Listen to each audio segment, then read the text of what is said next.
अंडा वेज है या अंडा नॉनवेज है?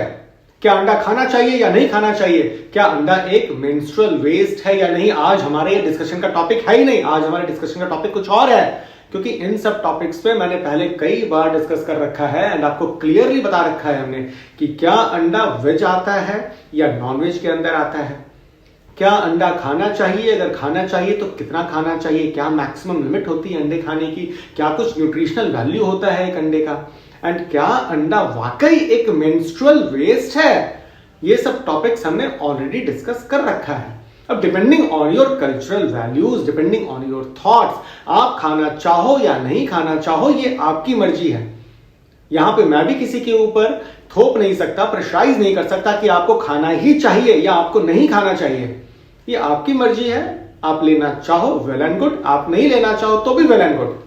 आज का हमारा डिस्कशन है कि क्या बच्चों को अंडा इंट्रोड्यूस करें तो कितने महीने के बाद इंट्रोड्यूस करना चाहिए अंडा उनके फूड में। तो before starting this topic let me again tell you, I am doctor Anurag, I am dean paediatrics and आप लोग देख रहे हैं हमारा चैनल किड ओ केयर।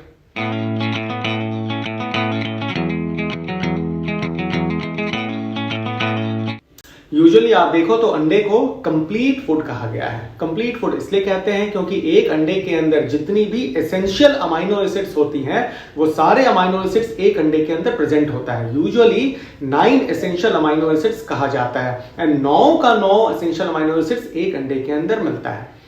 यही अमाइनो एसिड्स बेसिक यूनिट्स है जो कि एक प्रोटीन को फॉर्म करता है।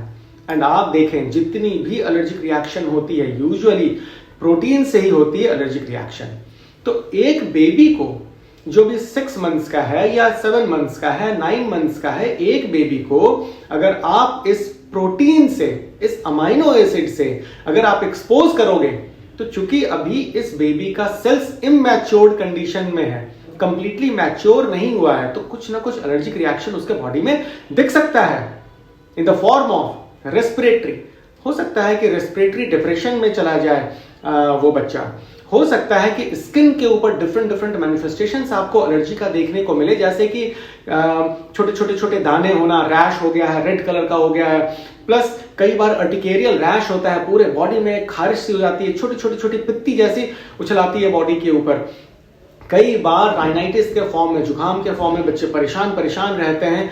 तो different kind of allergic manifestation मिल सकता है उन बच्चों में जिनमें अर्ली एज में अगर आपने प्रोटीन से एक्सपोज किया है तो।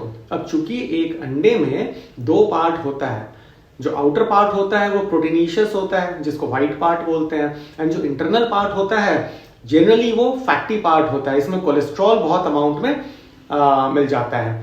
तो यूजुअली 6 मंथ्स के बाद जब आप वीनिंग फूड स्टार्ट करते हो, कहने का मतलब एक्सक्लूसिव ब्रेस्ट फीड के अलावे 6 मंथ्स पे जब आप वीनिंग फूड स्टार्ट करते हो, टॉप फीड जब आप देते हो इनको, तो इस फूड मटेरियल में अंडा हो सकता है, दिया जा सकता है, लेकिन ओनली यॉक पार्ट, ये जो येलो पार्ट है, क्योंकि इसमें फैट है, कोलेस्ट्रॉल है, ये बच्चा आराम से डाइजेस्ट कर सकता है क्योंकि उस समय इसके अंदर वो जो एंजाइम्स है, वो एंजाइम्स का भी मैच्योरेशन हो चुका होता है, वो एग यॉक को डाइजेस्ट कर सकता है।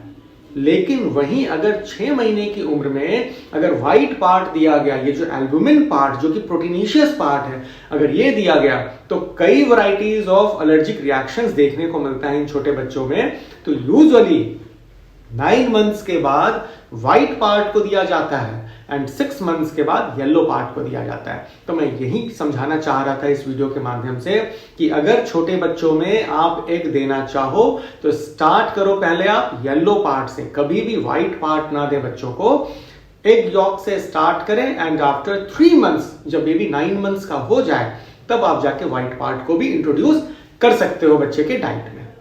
उम्मीद करता हूं ये एक छोटी सी वीडियो बहुत ही इंफॉर्मेटिव होगी, आपको पसंद भी आई होगी। लाइक करना ना भूलें, शेयर कर दें जनरल पॉपुलेशन अवेयरनेस के लिए, एंड हमारे चैनल को सब्सक्राइब भी कर रखें ताकि ऐसी अपडेट्स आपको time to time, day to day मिलती रहे। मिलते हैं अपने नेक्स्ट टॉपिक के साथ, अपने नेक्स्ट अपडेट में। Till then bye.